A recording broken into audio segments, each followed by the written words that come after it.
Straw Hut Media. Welcome to Release Date Rewind. Come in, if you dare.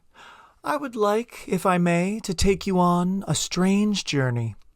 It's Mark J. Parker, a movie lover and movie maker, and thank you for checking out my show, which celebrates milestone anniversaries in film. If you need some laughter and light, you have come to the right place. This year has been a tough one for many of us, for many reasons, and doing this podcast has not only brought me some joy, but brought me some structure during an upside-down time, and has given me something to look forward to. So I'm happy you're here with us, and I'm happy that we love these two absolutely iconic movies that we are about to dive into. This is an AI-free podcast brought to you by the Straw Hut Media Network and is part of the You Run Podcast Network and is also watchable on YouTube. It was a night out they were going to remember for a very long time. That is, if they made it out alive. We're discussing two movies starring Tim Curry that just hit big milestone years, and they are two of his most famous, most perfect performances. The Rocky Horror Picture Show from 1975 and Clue from 1985. So grab your friends and guests, wear your dancing shoes, or just your underwear. And if you'd like to watch or rewatch these classics before we continue, Rocky Horror is streaming on Disney Plus and Hulu, while Clue is streaming on MGM Plus and Philo. Also, sorry everybody that my sound coming up isn't as clear as it normally is. I had another microphone cord issue, so I gotta figure that out. I think it's a USB port, wah wah. But not a big deal, you're gonna have a great time. Alright, butlers and sweet transvestites, I see you shiver with anticipation. So it's time to rewind.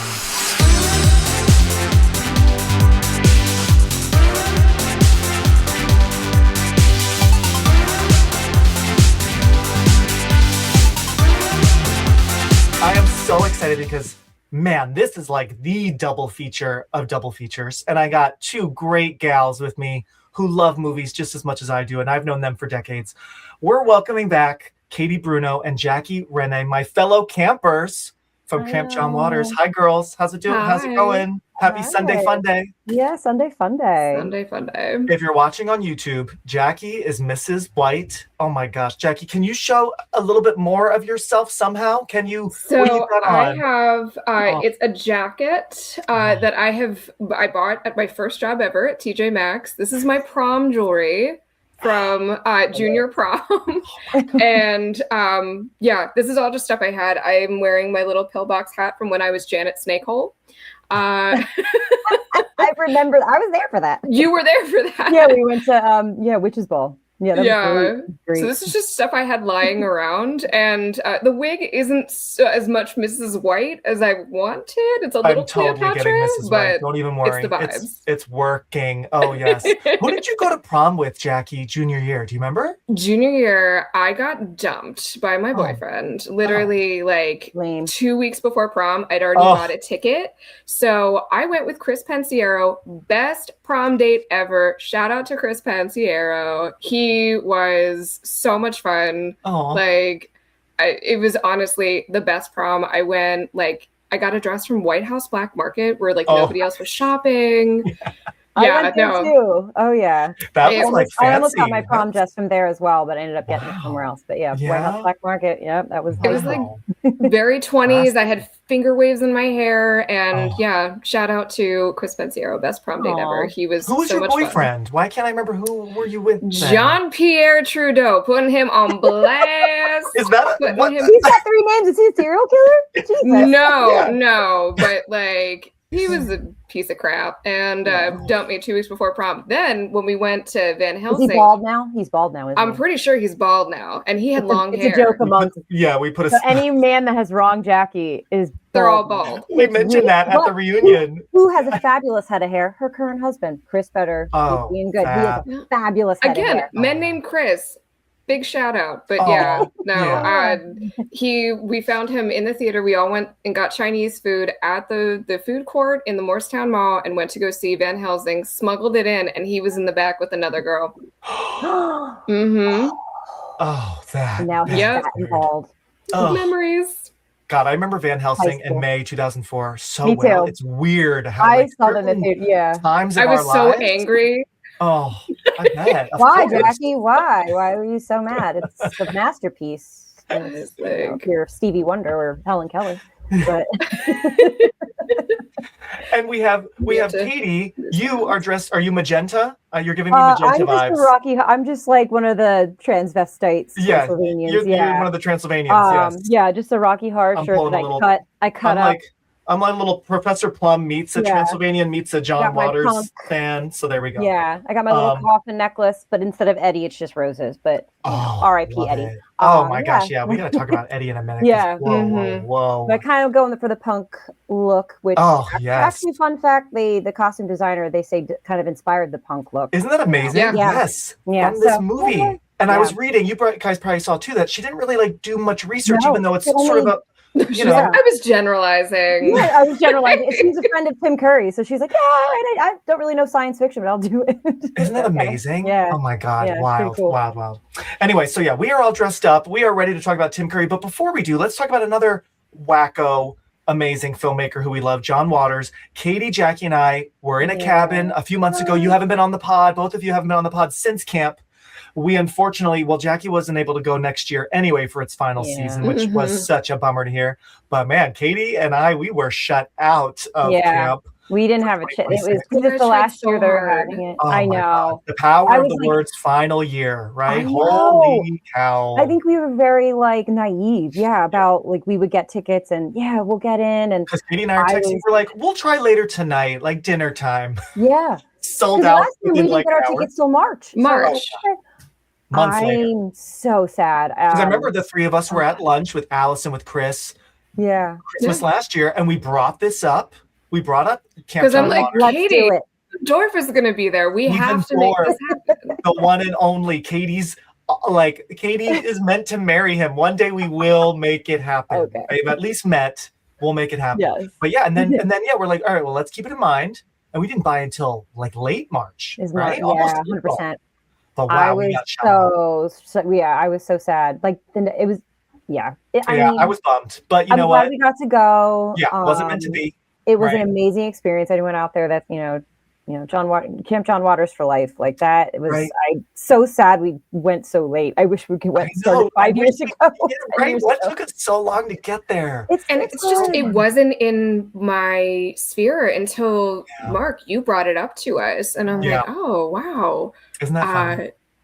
And then it was after the new year, I'm like, I think we can actually make this work and make it happen. And it was just, even though I was dying for I want to say a solid 2 days out of the 4 days at camp, I look back on it with such fondness. It was magical. Yeah. It was amazing. And I agree. Jackie, I was with you where sometimes I'm like, oh my God, there's a lot going on. Whoa. It is very overstimulating. Yeah. And I'm used to festivals. So you guys maybe, I'm used to no. Physically. I was dying. Yes. Oh, it's a lot. That's why when Mark was like, maybe we'll tent camp. And I was like, oh, tent camping is even rougher. That is a lot. That Imagine takes if more it out was rainy this year. I know. Well, I mean, we had the one story. If you told me when I was 13 that I'd be stuck in a cabin with Steven Dorff during a tornado warning, I would have told you, no way. Right. Flash forward 20 years. There I am in a cabin during a tornado with Steven Dorff. All right. And John Waters. John Waters, yeah. Who would have thunk? It was amazing. It was a really special time. Yeah. Great cabin mates. Cabin mates, David and Lamar, shout out. Yes, absolutely. We all were we lucked out. Us three and Cece meeting two great guys in our cabin. And I mean, it's still insane that we all just used one toilet, one shower. People ask me how was it? It was just get ready. You're going to be sharing a little bathroom, really, with your new friends, and people are like, oh no, never mind. I'm like, you can do it. It's really you can do it because I'm I come with a lot of accessories, and we managed to somehow fit it all in the room. We made it work. It's not that small. It actually fit a lot, and you guys brought a lot. You were decked out. These ladies looked hot as hell. Outfit changes and at least 2 outfits per day. You had your camp outfit, and then you had your camp outfit. Yeah, exactly. And then lots of false eyelashes and every day. And it was and shiny things, and it was so fun. So I'm glad we not having more wigs. Well, see, I was thinking we'd buy more for next year, but we'll just have to do it on our own we'll party. See. But it was special. It was really cool. Anyone who's listening, who's going, good for you. You made it somehow. I know a bunch of newbies got in. Like, you know what? You're going to have a great time. Yeah. I feel like camp next year, they should almost bring up any of the newbies and do some sort of like sacrifice. Like in a Rocky Horror Picture thing. Like a mild hazing. Yes. Like you do in Rocky Horror when you do you do the V for virgin on your we've all had to do it. So they should do a similar thing. And Katie, there's only like 10 of them. We went, and so I was wearing this exact wig, and I had to get a V on my head in lipstick. I had to orgasm and say my dad's name, and then I'm pretty sure I kissed a stranger. I did not kiss a stranger, but I had to do orgasm and say my dad's name. Yeah, that was the Florida one. We'll get into that, but I wasn't. You've seen all kinds of movies, but you've never seen anything like the Rocky Horror Picture Show.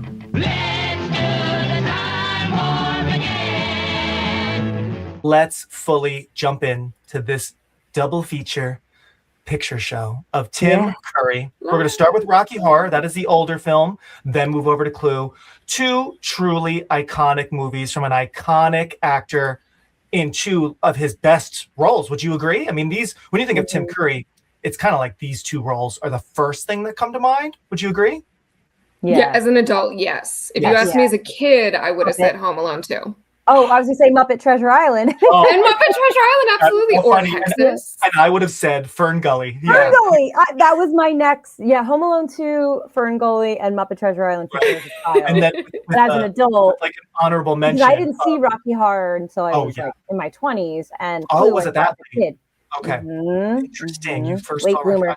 I saw it sooner. Yeah, I want to say teens, but it wasn't fully like washing over me until later, like certain moments. But I'm just like, But I was going to say honorable mention as a kid, those 3 movies plus Legend, which he had just. Absolutely. Oh my God, why did I forget? Absolutely. It's hard because he is so unrecognizable. Obviously, iconic. Like I have some thoughts about Tim Curry as a whole and just how his appeal.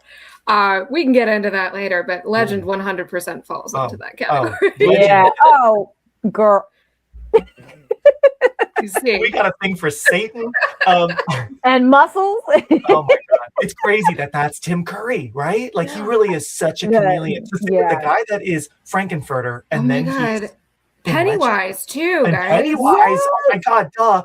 Oh my God, how did we not say that? You're right, because I watched that when I was a kid. There's so many. It's truly amazing. The moral of this conversation is there's so many. He is such a master at what he does. And how amazing that Rocky Horror was his feature film debut. We'll be right back. They're probably foreigners with ways different than our own. It's fabulously freaky. It's a trip to Transsexual Transylvania. The Rocky Horror Picture Show. And how amazing that Rocky Horror was his feature film debut. Yes. He, of course, had done theater. He was Frank-N-Furter on stage. Yeah. So he already, was doing, but like for a film. And he had done some TV, I saw. But first time on camera in a feature film. Holy cow. He ain't playing. He's showing all and sorts it was not successful. And so he thought, okay, well, I'm done. He's like, icon of my childhood. Right. Yeah. And he's still with us, thank God. I know he had a stroke about 10 years ago, I believe, right? Rough. Yeah. I haven't he's still around. He and a few of the other cast members did at the Academy in LA did a screening of Rocky Horror, and he's still cracking jokes, And he released a book. I haven't read it yet. It's actually in my Audible. I don't know if any of you guys have cracked that open. No, I knew about it. I never. Is it like an autobiography or? Vagabond is his biography. Nice. Okay. Or autobiography. Autobiography. Autobiography. His memoir. Yeah. I know what you mean. Yeah. Autobiography, middle school, elementary school. I know. Oh God, book report. All right, ladies, let's rewind, everybody. We are rewinding to 1975, 50 years ago. So what's funny about Rocky Horror Picture Show, as you guys know, I like to talk about a movie during its month of, anniversary of like its widest release, when the most people could see it. Because, lots of movies come out limited, but it's like, that's only like 2 cities, right? Rocky Horror is kind of tricky to talk about when did it come out because it had a very slow, release. It was extremely limited. Then it kind of went away. And then the producers started the whole midnight showings, which is when it really, So we'll just say, it came out in the UK in August of 75. It was shot in the UK. So it is a British film, right? But here in the States, it officially came out in LA only, it sounds like, September 26, 1975, just a few weeks before Halloween. Of course, this is a very popular Halloween rewatch for many people, right? But not until April 1st, 1976. So a little more than 6 months later in New York, that's when it started doing its midnight screenings, right? So it had a good 6 months of like, only a few people saw it. It did not do well, like you guys were just saying. Tim Curry, and fam are like, okay, well, we tried, right? But then later, about a year later, is when it really started picking up, right? So I'm going to set the scene. I want to hear what you think. This is what was going on in September 75 when it first came to the States, at least in California, right? The president was Gerald Ford. He took over from Nixon after Nixon resigned. You guys will love this, going back to our John Waters obsession. I thought this was so fun on the news side. The FBI had just caught Patty Hearst, American publishing heiress turned bank robber. They just captured her in San Francisco, September 18th, 75, a week before this movie came out. So I thought that was really fun timing. The number one song at this time was Fame by David Bowie. I mean, perfection. How perfect, right? And other popular movies, of course, 75 wasn't like 95 or like 2005 when we had so many movies each week. Other popular movies were 3 Days of the Condor with Robert Redford and Faye Dunaway. That came out earlier in September. Nashville from Robert Altman, which I still need to see. I've never seen it. I know it's one of the greats. Have you seen it? Yeah. Oh, yeah. Right. No. It's classic. I know we got to get on it. Big cast. That was summer of 75. So those were like, as I was looking through the list, those were the big ones. Of course, some other things that some deep cut fans might know out there, but like I said, it's not like there was a major huge release every single week like we got later in life, right? But so that was what was going on in 1975. Now, Katie, I'll throw it over to you. In your own words, it can be short. What the hell is Rocky Horror Picture Show about? How would you describe it? What's the elevator pitch? How do you go about it? Excellent question, Mark. What is it about? Well, so it's about this kind of prudish, boring young couple. And they are on their way to see their, ex-professor, ex-tutor, and they get lost in a rainstorm. And, they have to find help. So they go to this mansion, this kind of spooky mansion. They go in thinking like, all right, we're going to get some help. And then crazy hijinks ensue and they meet, the master of the house, Dr. Frank-N-Furter, a scientist. And, it just kind of goes from there. And they are bear witnessing to his experiment, creating like the perfect specimen, aka Rocky. And come to find out they are from another planet and that they're, gonna go home. So it's a whole thing, and musical numbers and tap dancing and Eddie and a motorcycle in the middle of a laboratory and Meat Loaf being amazing. And we'll talk about Meat Loaf in a little bit. And then so that's kind of the gist of Rocky Horror, and it's a special one. It is a special one, right? And fun fact, everybody, you guys might have seen this. 50 years later, it is now the longest film release in history because it's always playing somewhere. It still does midnight showings, and we went to the Delaware one. Jackie and was that in Delaware? I couldn't remember. Delaware, yeah. But we went together. We were sharing pictures with Mark, or I found the picture and I sent it, and it was like 10 years ago. And then I went again. I went again to the Philly one, the Ritz. I don't think you were there, Jackie. I went twice to that. It's amazing. It's so good. I think pandemic, they took a break, but they're back at it. Yeah, I want to go back. I'm so bummed. it's You've crazy. never been, Mark, right? You're virgin?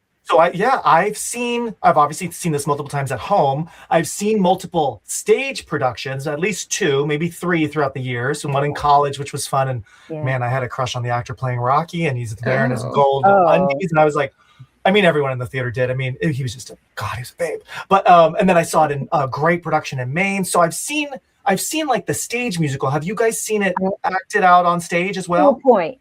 So I saw it actually in Orlando, Universal Studios. They did. Oh, fun. They used to at Universal, yes. So before I moved up here, so before you were down there, Jackie, I have a funny story. So I'm with my college friends, and that's how I saw it for the first time at the midnight showing. My roommate Holly, you remember Holly, Mark? You've met Holly. Of course. Oh yeah. Mm-hmm. She already had seen it, loved it. So we went to the midnight showing, loved it. We go to Universal Horror Nights, Halloween Horror Nights, and they had a Rocky Horror production. Oh, fun. We're sitting in the audience. There was a mom and little boy in front of us. The boy's like 9 or 10. The entrance where, just Transsexual, Transylvania, that whole song comes. The mom's looking around like, and then my Holly goes, have you seen this before? And the mom's like, no. And she goes, it doesn't get any better. Like, it doesn't get any more, it gets worse, like in terms of like, sexuality and all that. So they got up and left, and we were just dying laughing. I'm like, how did you not? But were they foreign? Like, how did you not see Florida? This? They're Florida. Come on. But like, I could see like if you're there and you're like, let's just check out this Rocky Horror. I don't know what, not everyone knows it still. Like to us, it's like part of our lives, but there are people that don't, if you don't know, you're going to be like, why is there a man in a corset talking about being a trans? So and he's really kind of an alien, like the alien bit always, like, once we get to that part, it always throws me. The amount of times I've seen this now, I'm always like, oh yeah, that's right. They're from the planet. We're going even weirder somehow, right? The planet Transsexual from the galaxy Transylvania. Right? Yes. The story is strange. But tonight is the night that my beautiful creature is destined to be born! Well, speaking of like how some people still, shockingly, it just never got on their radar. And it's like, it makes you wonder, like, well, how did it get on our radar? So how do you think it did get on our radar? When we were kids, I feel like seeing Tim Curry in the drag, these iconic close-ups. I just want to quickly shout out the DP, the cinematographer, Peter, I believe it's Sushitsky. What a last name. I hope I'm not butchering it. But like, it still looks so good. I streamed it and it still looks so good 50 years later. But like the zooms, the close-ups, the lips, and the makeup. I mean, it looks so sumptuous, right? Yes. So I feel like we probably all saw a picture of the iconic Frank-N-Furter somewhere, in books or magazines or whatever, right? And then, so Jackie, when did you first see Rocky Horror? Do you remember? I remember the exact day and the exact part where I tuned in. So TV Guide, I saw it in TV Guide, and it was like they were doing sort of like a Cultober or whatever. And around Halloween, they did a bunch of stuff, and I just vividly remember they were showing a David Bowie concert where he was Ziggy Stardust. And so the picture of him with the gold circle in the middle of his forehead was next to Frank-N-Furter. And I'm like, well, you know what? Everybody talks about, like, people would put Rocky Horror quotes in their, like a yearbook quote. And I'm like, okay, I should just watch this, right? And I tuned in. I remember the exact moment that I tuned in was when Dr. Scott is being magnetized from the Zen room. And it's that weird, like, sitar music where he's just like, like bust through the wall. And then Tim Curry's there in that gorgeous jacket. I'm obsessed with the jacket. But yeah, that's where I saw it. And that's, Janet, Brad, Dr. Scott, Rocky. I'm doing it out of order. But like, it's a miracle that I stuck with it to the end, because I'm like, what the hell did I just watch? And then so I would wait around. Right in the middle of it too. Like it is. Like you not even like the beginning, or it's in my opinion, if you started there, you kind of miss, for me, the best stuff. Like for me, the first hour, so great. And then the last, half hour or so, it's great, but it's like I don't know, it just goes so wild that I'm always kind of like, okay, The fact that I stuck with it after that, through the orgy, through, we're like, gonna blast off in outer space. Yeah. I immediately, I was like, okay, when is it on next? Because we still had a paper tape TV guide. So I looked and I found it again, watched it from the beginning, and became obsessed to the point when I went to college and got my first iPod. The song that had the most plays was Hot Patootie Bless My Soul. Yes. Hot Patootie Bless My Soul. Oh my gosh. Is that your favorite song from the show, Jackie? Yeah. Hands down. It's Meat Loaf. Oh. How about you, Katie? What would your favorite song out of all of them be? Because God, we have so many big ones. I know, and because I just rewatched it 5 minutes before starting this podcast, but I watch it like twice a year at least. Wow. And I used to record it because not until 2015 it wasn't streaming anywhere. You couldn't get it anywhere, and then finally it went. So I DVR'd it years ago because it was on, and I was like, record, so that I could watch it whenever I wanted to. This is like 15 years ago. So now these spoiled kids, they don't even know how easy they have it nowadays. But I would say, for me, I'm Time Warp, and I think Hot Patootie are like my top two. And I love Time Warp was like a last minute addition. Like Richard O'Brien just put it in there. It's like, we need to like fluff this up a little bit. It's too short of a play. Yeah, and it's like sometimes those last minute add-ins are like iconic, like they become isn't that wild? It's exactly what the story needed, and it's like this last minute thing. I mean, Time Warp is easily, I'd say, the most famous song, right? To me, makes the film just boom, like because it starts off like da da da, Jan and Brad, da da da, and then it just like hits with that song, and you're just like, whoa, like this movie is. There's no wasted time. This movie is here, not playing around. The songs are super.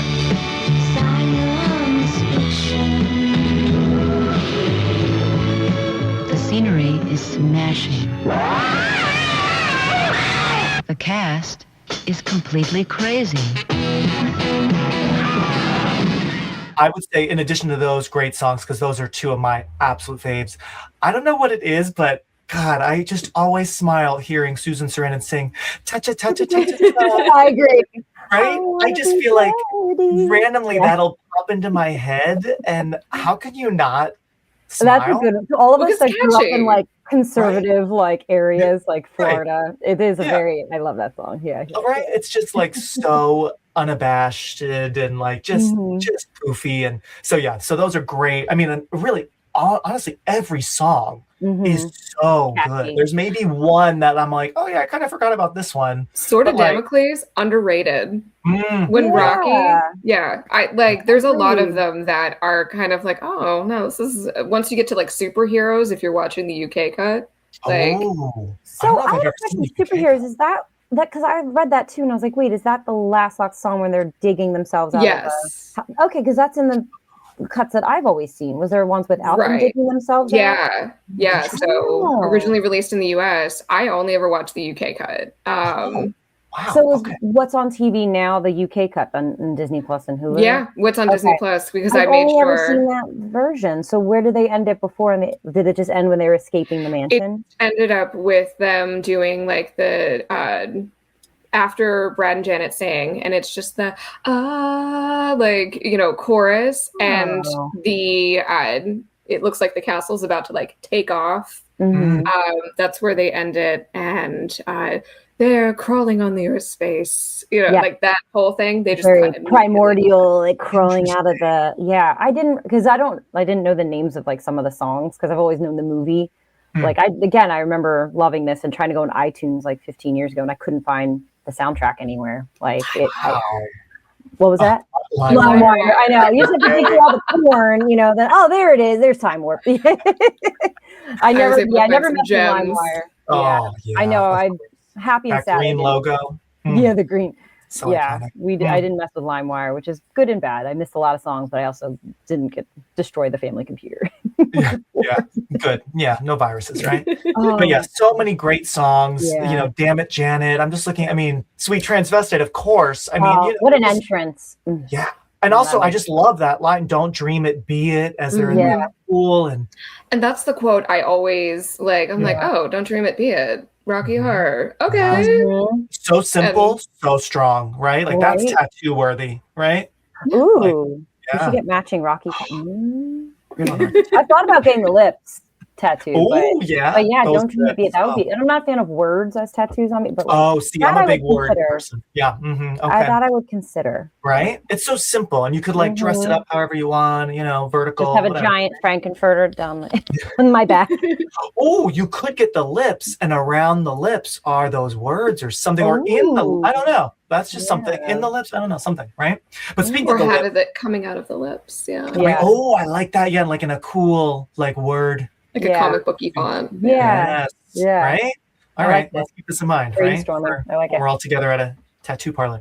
But speaking of the lips, it's funny. It didn't seem to sort of catch on until they switched up the marketing for the movie. Did you see this too? It seemed like the first poster, it looked like what I've seen online. It's kind of weird. It shows like Frank-N-Furter in the, he looks like Patrick Star when Patrick Star in the SpongeBob movie is wearing like the Goofy Goober boots. That's so funny.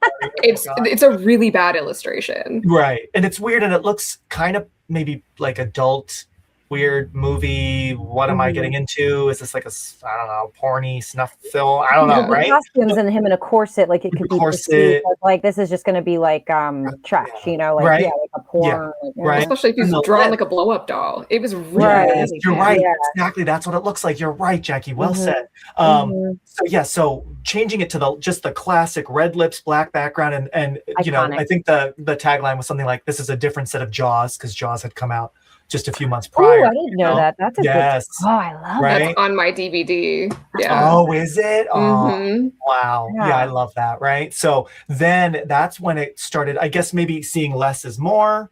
The beautiful lips and like, what is this? I guess had more the intrigue to get people, in the seats. Right. This isn't the Junior Chamber of Commerce, Brad. There's a mad scientist named Frank-N-Furter. Come up to the lab and see what's on the slab. And Rocky, his incredible creature. There was a lot of stigma around it in the and I was down in Florida at this point. Okay. So Florida, the South. So like I said, Holly had seen it before and was like, "Oh, you will love it." So the first time I saw it was at a midnight screening. Oh, okay. So wow. And that's what you were just like all in. And oh my gosh. I was like, this is amazing. Because I love shit. Like, I love musicals and I love weird shit. Love Tim Curry. So I was like, where the fuck have I been for the last, I think I was 19 or 20. I just moved. Oh my God. That is beautiful. I love it that you were that age and you had never seen it before and you just get thrown into that. Wow, Jackie and I were at home alone. I know, in the safety of your home, I was thrown in with the Virgin and the props, all that. And it was like, it was great. It was so much fun. I was just running like, what is this? This is amazing. Like, that is so cool. Great experience. Wow. That's why I love that. Went That's back amazing. a couple more times with then you became. You got to do a midnight show with the props. It's so much fun. Yeah. Wow. Even if you do have to kiss somebody with eating licorice and meeting with a marshmallow in the middle, it's fine. You'll get through it. I was going to say, how did the kissing go about? Because I've only seen the stage version, which there's definitely shouting. There's not really, I don't remember anything, no real props, because then it's like getting too distracting for the actors, which actually I just saw in this theater group I'm in on Facebook. In Maine, a guy was kicked out of a recent production because he was too much in the crowd, too enthusiastic, too aggressive. So there can be those people, right? So just be aware of them. But yeah, how does the kissing work? When did that happen in the movie? Do you remember, Jackie? They ask before the movie even starts, before the shadow cast comes on, they ask who's a virgin. And I had never seen it. So they call up all the virgins who have never been. They put a V on your forehead in lipstick. And you had to, and I was like, Katie, did we kiss? Like, who did I have to do the licorice thing with? Because my husband came with me, Chris came with me, and I'm pretty sure he either had to also kiss a stranger or kiss our friend Wyatt, which is hilarious. I have to confirm. But I know that the girl singing or doing the shadow cast to science fiction double feature was 100% full on Magic Mike, pumping, grinding on top of Wyatt while singing the song. It was hysterical. Wow. But yeah, they just do it before. And like I said, I had to say my dad's name and pretend to orgasm, and then they take a Twizzler, like a pull and peel, like a piece of pull and peel, stick a marshmallow through it, and you have to go, ah, da, da, da, da, da, mwah. And then you can go down, sit down in your seat and enjoy the show. Wow. But they give you a bag. There's like a toast to throw for when it's like a toast. Right. A newspaper. Yeah. Sometimes you get a water pistol, confetti. Yeah. All kinds of props. Oh my gosh. Wow. Amazing. Yeah, I wanted to try to see it for its 50th because it was playing in a couple different places, but I was doing a play in October, November. So like I kept missing any time they were doing it this year, and they were like selling out. So it's amazing how, we'll have to go. Bring legacy. Right? That's the beauty of like why we talk about these movies on the show. It's like some of these movies somehow, much like going back to Jaws, like seem to get more and more popular as the years go on. They get a cult following. Truly. They get more and more powerful, right? Yeah. Like they are a religion in a way. Like Rocky Horror is a religion for many people, So it's pretty cool. It's just amazing how something that could struggle, because both these movies, Rocky Horror and Clue, are true cult classics in that way. Yes, they did not do well in the theater. Neither of them did well in the theater. Right? It's not like they were number one making boatloads of cash. Yeah. It took some time to find the right people. And now imagine life without them. Yuck. Right? And now there's other movies, other cult classics that have adopted this. I went to a screening of The Room that I shared with you. The Room is so amazing. You got to go see it in the theaters. Only in the theaters. Oh my God. But now they have, it's like a Rocky Horror style experience. People get up out of their seats. They like bring their own props. Every time there's that picture of the spoons on screen, they throw plastic spoons. There's a guy that ran down the theater ramp. And when I was like at the party before the end of the movie, and Tommy was, I was like, hey, how's it going? And he's like, I'm doing great, Tommy. Thanks for asking. Going across the San Francisco Bridge, everybody yells, go, go, go, go. So it's just, what about all the awkward like love scenes? There has to be. My God. Oh, they're so awkward. So weirdly, when I saw it, because I saw it with Greg Sestero, who literally left. He was doing live commentary every time there was a sex scene with him in it. He left. Oh. And he was like, I'm going to go eat my chicken strips. I'll be back. Like, not watching this. Yeah, no. Wow. You got to see the tracks from the Mystery Science Theater guys. I'm sure it's just as good. Anything like Mystery Science Theater. That was the first time I ever saw it. Was Rift Tracks. Oh, wow. Really? I know we're talking about The Room and not Rocky Horror, but it's the same. I was like, it was so funny. My dad and I were just like, what are we? This is amazing. Wow. I got to watch that version. I've just seen it like the actual regular movie. But the Rocky Horror walked so The Room could run. Absolutely. Yeah, well said. 100%. Oh, yeah. I love these cult movies, yeah. And at least Rocky Horror, I'm pretty sure, intended to do all their amazing moments. The Room, I don't know what was intended, so I think a lot of that happy customer. Oh, hi, Mark.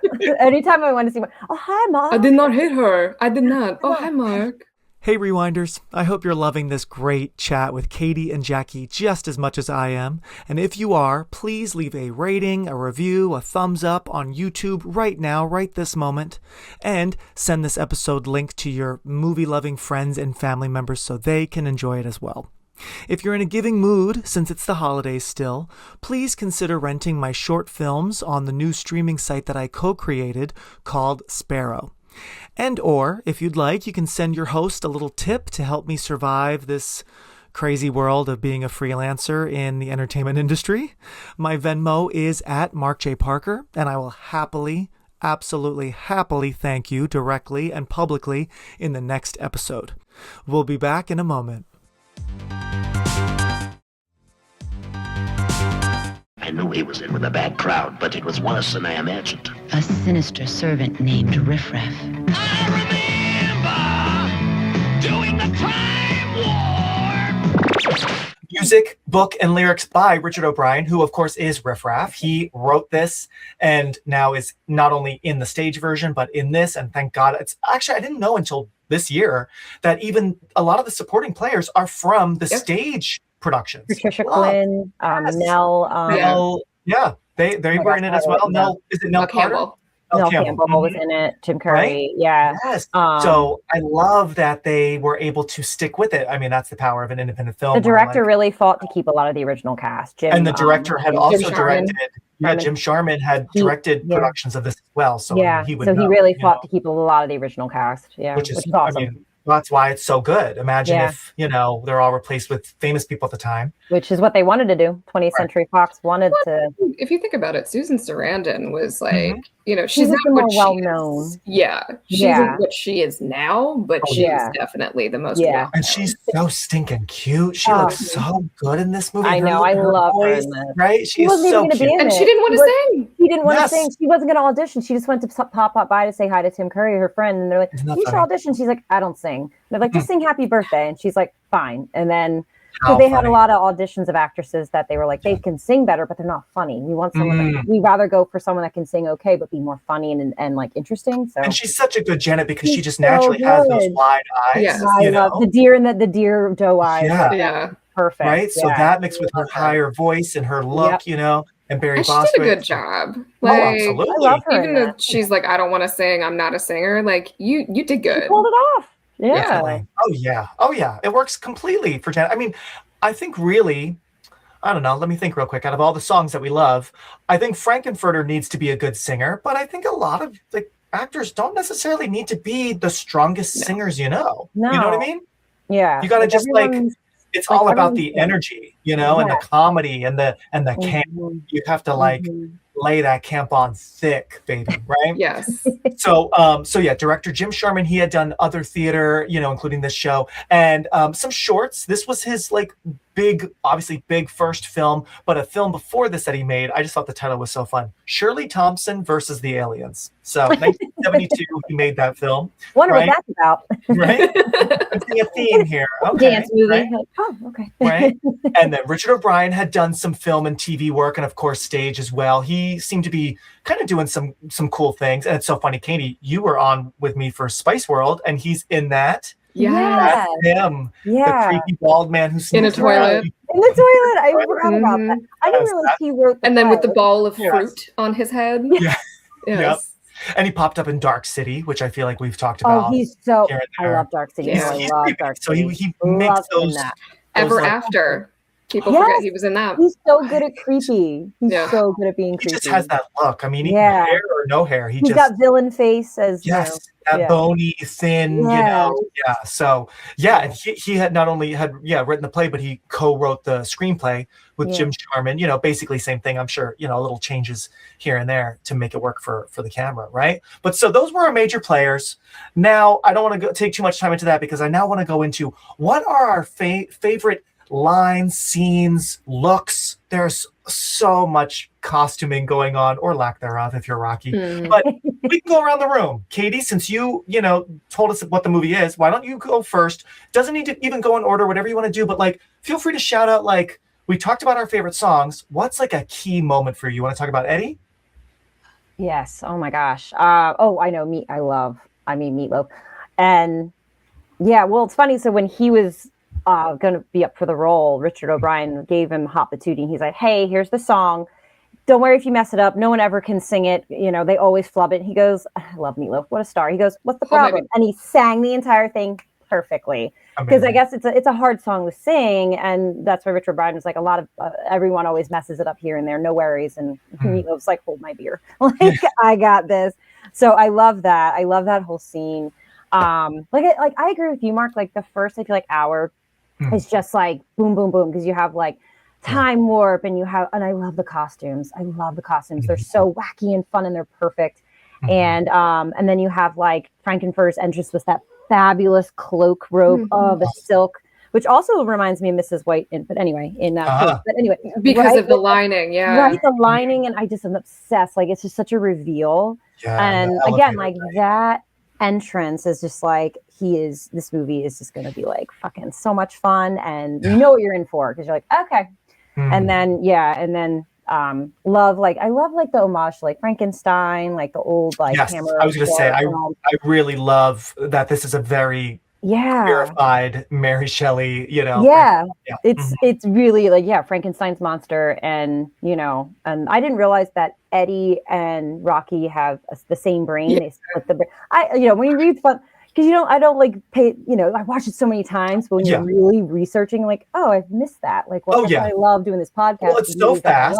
As is Clue, some of these lines or songs, it's like the lyrics so quick. Yeah. And I'm like, oh, I missed it. So that was like interesting to learn. That's why I love doing this podcast, because I like learn like a movie that I've seen 900 times. I'm like, oh, I didn't know that. I like learned something new about they did that, or that's what that meant, right? I just love this movie. It's so like original. Like, again, it's an homage to Frankenstein, but it does its own thing.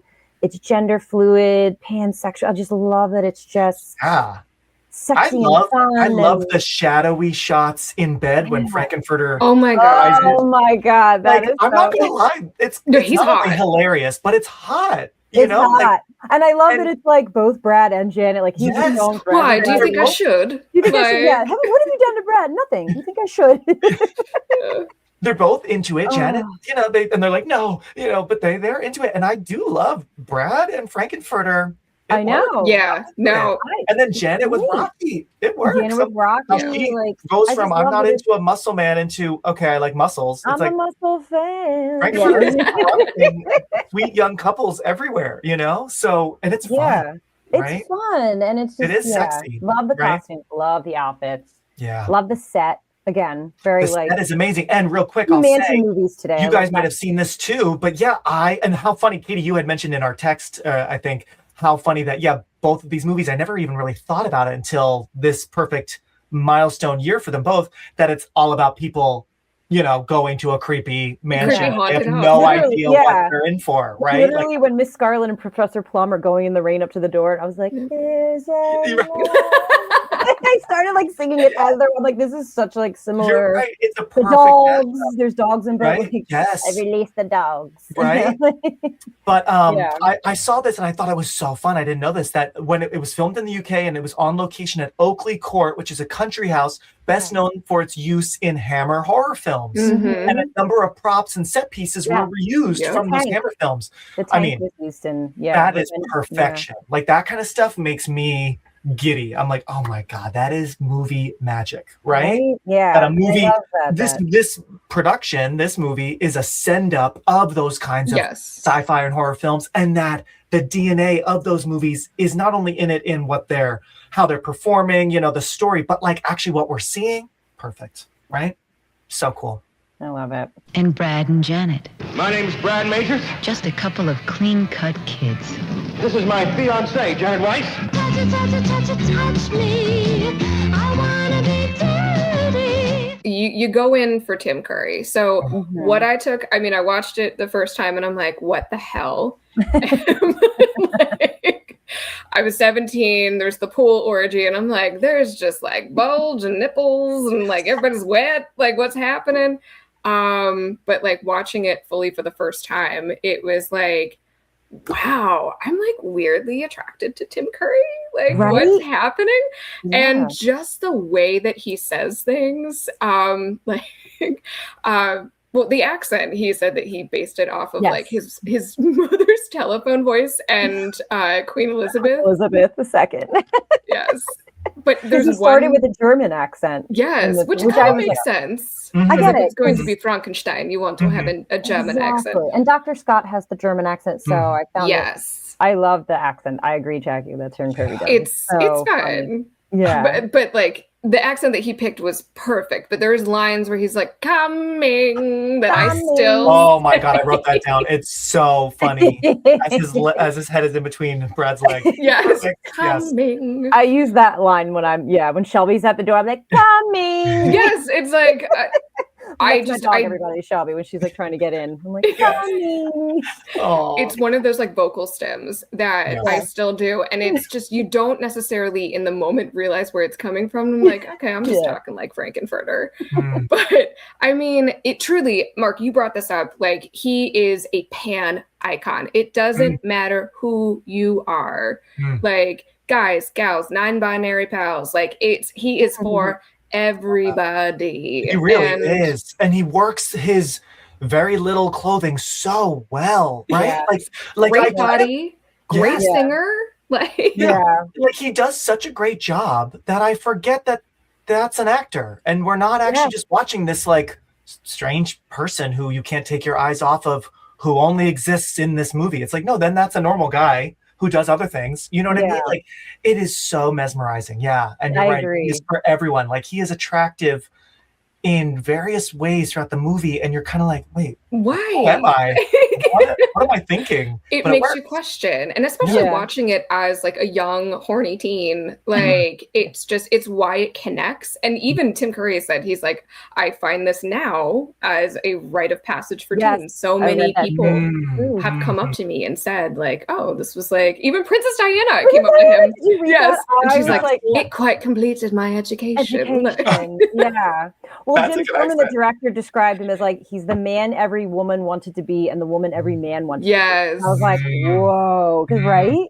Like men and women. And through like different watches, though, it's like everybody's kind of hot. Because like I even kind of like when Meat Loaf is singing to Columbia, like Eddie's singing to Columbia. First of all, the only downside is they should have gotten him a better wig. I don't like Eddie's wig. The wig is so really low bad. budget. It's so rough. It's like, okay, but it's like we couldn't have done like just a blow dryer and or like, you know, because he had a big head of hair. Like they could like, and it's just like but it was like sticking out and weird. Like this wig looks better than his wig.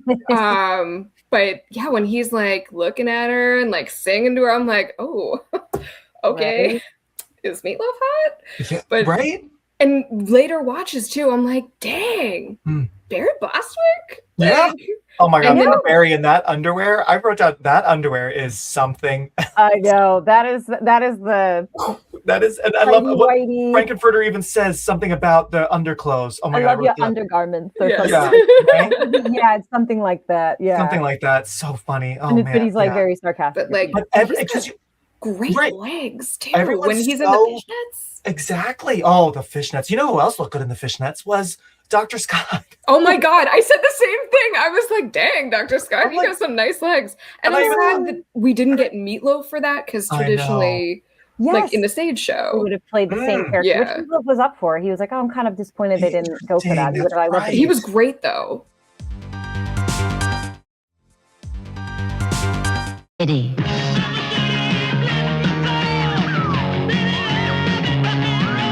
I have a question. I completely forgot because it's been a good few years since I saw really any production. So, you know, some of the details were a little foggy. Why does Frank-N-Furter kill Eddie? I still am a little hazy about that. So crazy. He stole half of Eddie's brain to put into Rocky. And so it was like he was trying to expose him. So the reason why I thought Dr. Scott was coming to the mansion is to expose Frank-N-Furter, right? Because he worked for, you know, why is he German? Working for the U.S. government? Well, isn't there? And don't they implicate him in like Nazi stuff or something, Dr. Scott? I feel like there was something. There's a lot of weird Nazi references in this movie. Nazi references. It's a triumphh of your will. Oh yes, Frank-N-Furter at the dinner scene, and then Rocky being blonde hair, blue eyed. Yeah. Right. That's true. Yeah. But at the dinner scene, which is lit like the dinner scene in Texas Chainsaw, which came out the year prior, I'm like, this is giving me vibes. But that's when, Frank-N-Furter says to Dr. Scott, or should I call you Dr. Von Scott? Or something? And then they're all like, there's a little bit of like, whoa, like subtle Nazi references, and Right. Yeah, because like I completely forgot. I remembered Meat Loaf very well, and how funny. I worked with Meat Loaf years ago on a show that is sad to bring up because it was The Celebrity Apprentice with Donald Trump. Yes. Where he had his famous crash out about working with that cast of contestants. Meat Loaf was very emotional, but in a nice way. Not a bad guy. There were far worse people I dealt with. He's an emotional guy, you know. Gary Busey. Gary Busey. Exactly. That was that. He was a little nutty. But I remembered him in this movie so well. His song's so great. He's got such boisterous energy. Completely, ladies, forgot that he is murdered. I'm like, oh shit. What? It's like a dark, It takes a turn there, and then we go back to, killing. Has like that I'm just like, half of a song and the song, and that's it. Yeah, and that's it. And then poor Columbia's, heartbroken. But I'm just like, wait, why did that happen? And then there's like trail of blood and the bloody clothes. I think it's like, because he's like Eddie went against him, and Frank-N-Furter was like, it was like a failed experiment. So again, mercy killing. So because Eddie went against him, was going to, he's like, I got to get rid of, because now I have this new specimen, my new creation. Yes, and he's going to be easily controlled. Yes, that's true. And Columbia has a great monologue when she just lets it all out when Frank-N-Furter's starting to shoot people into like naked statues. But she's basically saying like, you keep moving on to like the next person, leaving you use people. Like so. And then that's when Frank-N-Furter looks at the camera and says something like along the lines of, "It's hard having a good time," or something. Smiling makes my face hurt. Right? Yeah. I'd use that line here and there. Right. It's not easy having a good time. Yeah. I want that coffin clock from the opening with the real skeleton inside. With the real skeleton inside of the owner of the clock. Owner of the clock. Metal. That's haunted. That is metal as hell. Yeah. And now I have an idea of how I want to be. Put away. Like that's metal as hell. Yeah, that clock sold for like €30 or something, at €30,000. I'm like, that's amazing. That blew my mind. I'm like, that was a real skeleton. Holy shit. Oh my God, that's crazy. Well, they had a shoestring budget, so I feel like they had to just like get they whatever. Reused a lot of set props. They in other movies, like the tank is from Frankenstein, or The Revenge of Frankenstein or something. The tank. Love that. I love the tank, and I love how as Rocky's money doing that. As Rocky's starting to kind of like come alive. I love that. I love Frank-N-Furter's giggle. Tim Curry, like with the utters of like colorful water. They were shouting to him as he was doing that. Because if you ever watch him do it, which I noticed, but I just thought it's because he's so in the exact color of the rainbow. Color of the rainbow, and the person there was like someone off stage like yelling what one next, and there's a scene. Part of it, he like hesitates for a minute, and that's because he was trying to look for like the color that the person. And I always noticed it, but I always thought like, because he's just so excited. He's like, But it's that's funny. But he like, amazing actor that he is, just like rolls with it. He's such good trivia. I love that. Yeah. And going back real quick to how everyone is kind of sexy, I think what makes it kind of hot is everyone is so open. Like everyone's touching everyone at some point in the movie. Like the way Frank-N-Furter touches like Rocky's like thigh, and Rocky doesn't flinch. I mean, I'm sure, they obviously rehearsed and they knew what they were all doing, but like everyone is so open, like, and vulnerable in that way. And that's kind of like hot to watch. Like everyone's consensual, even at first, if, obviously Brad and Janet are not, as they're being forcefully stripped. But then by the end, like the pool, like everyone's sort of happily touching each other. And it's, that's what's kind of sexy about it. You know what I mean? Is like this like communal love. And then of course, then people are blasted away, and there's some death, laser guns. Magenta. When shall we return to Transylvania, huh? Columbia. Is it true that, speaking of, when we started talking about sexy, I was thinking about Tim Curry lounging in the chair. Is it true in that scene, that is the scene that invented the Easter egg? Did you guys hear about this? I did not, but that's interesting. Tell us more. So there was an Easter egg hunt on set in the the ballroom, I guess, where they have the time warp and they perform the time warp. And you can see in a lot of like promotional stills and in parts of the movie that there's Easter eggs actually hidden around the set and around Frank's chair. Oh. I don't know if this is an urban legend, but I heard that like years ago, and I'm like, oh, that's fun. Maybe that's the origin of the Easter egg. I never heard that. That's fun. Now I want to rewatch and see if I find Easter eggs. Yeah, that's so interesting and clever. And that is the perfect kind of thing where it's like, could that be real, or is it just some crazy fan? Urban legend, right? Yeah, part of that story. That's fun. I love that. Have you watched it, Jackie? Have you seen any Easter eggs? I have. So it is real, but I don't know if that's where we got the term Easter egg from. But it would make sense, though. It would make sense because I really feel like, that's a newer term for like movie-wise, like an Easter egg in a movie. Yeah. And now we say it so often, but even growing up, we didn't really hear that kind of terminology, right? All that often. You know, you wouldn't really say Easter egg until I feel like social media took it over. That's fun. Cool. I love Wow. that. That would be awesome if that was true. Yeah. Have you guys also ever seen the spiritual sequel? No. Spiritual sequel? Yes. Shock Treatment. Shock Treatment. Exactly. Oh, I love so Shock in Treatment. researching, I read about it. I never heard of it. So I've seen it multiple times. I around the cannot 80s, recommend right? it enough. 81 or 82. It was out. 81. 81. It's so exciting. Okay. Who's in it? It's a lot of the same people. It is you have Richard O'Brien, Patricia Quinn, Nell Campbell, all come back. You don't get Meat Loaf, but you get Dame Edna, you get Barry Humphries. It's such a weird cast. A lot of people, even the guy that played like Ralph Hapshat in the beginning, he comes back as Ralph Hapshat.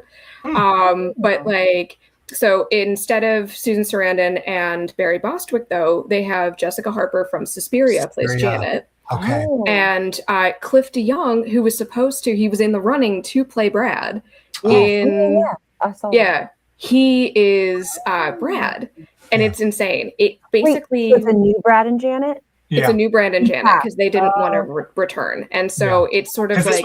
they came out, I'm looking real quick, it came out in 81. So by that time, I mean, Susan Sarandon and, they were already... They were both pretty big. Things, you know what I mean? Yeah. So I want to ask you real quick, Jackie, do you think, is it a spiritual sequel? Because, I mean, they have returning characters. It seems like it's just it's not an actual sequel, right? Yeah, it's kind of a sequel though. In like, I would say it's more of a spiritual sequel. It's sort of like an anthology. I would think more than a direct sequel, because it's like the adventures of Brad and Janet. They did this thing, but like, did they?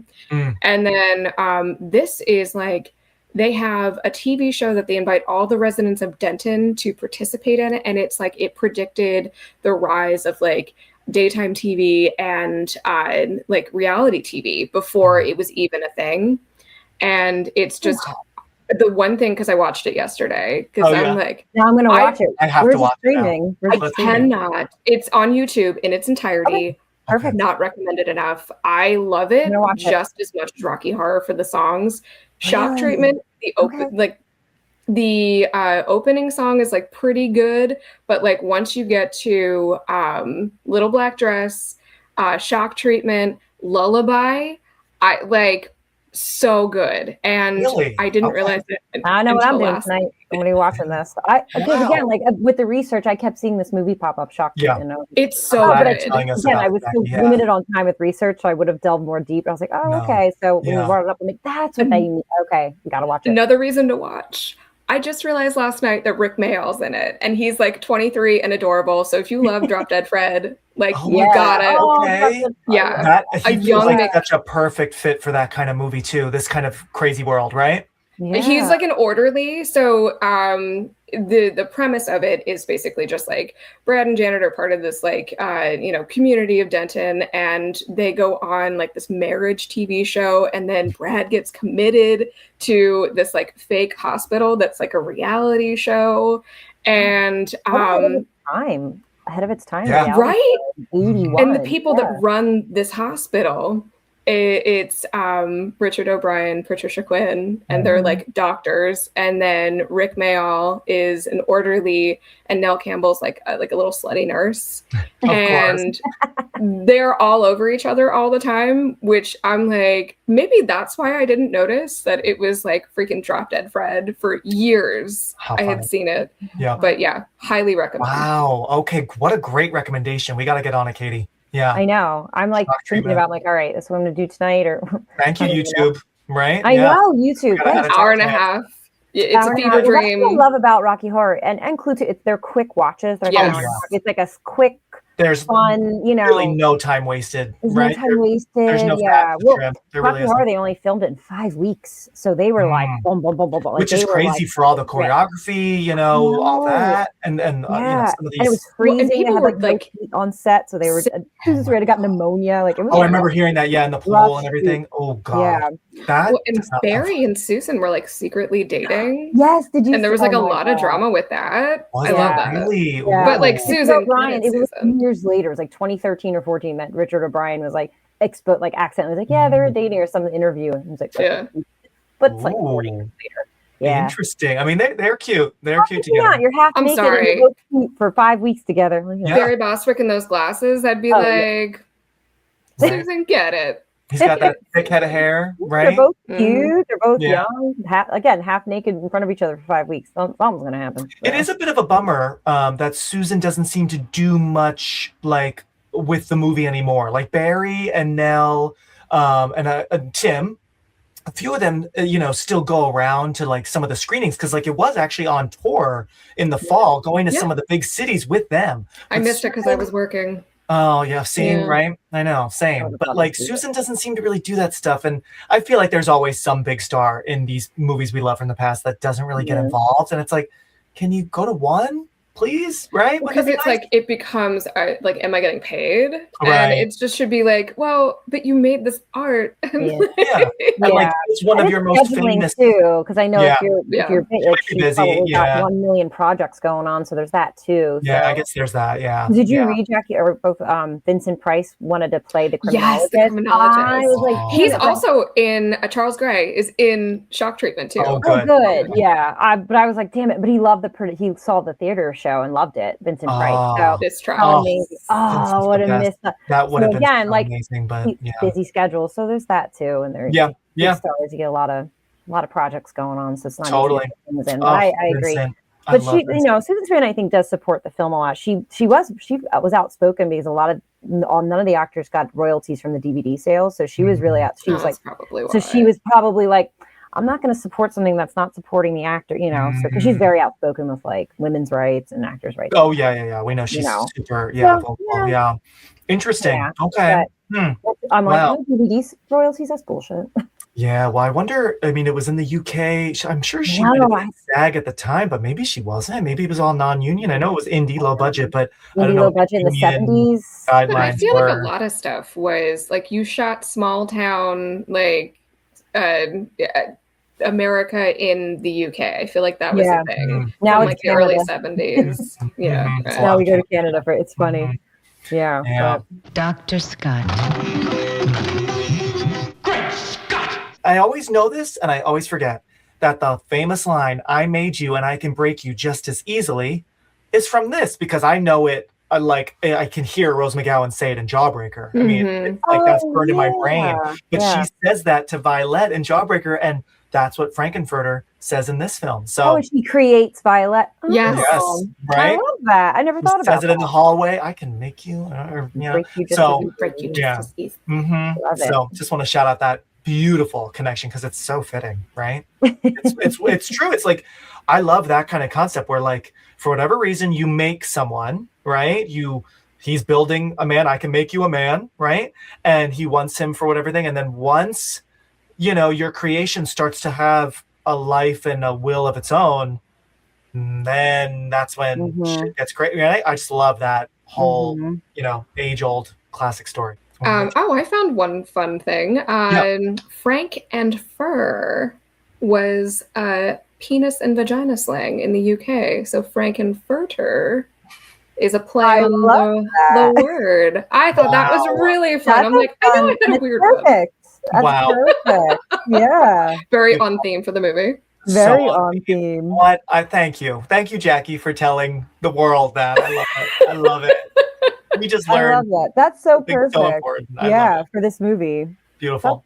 I think that's a perfect way to end. I have nothing to top that. That's great. He's like, and you know what?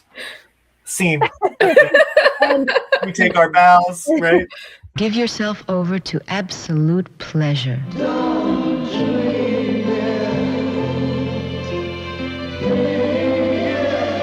See the Rocky Horror Picture Show.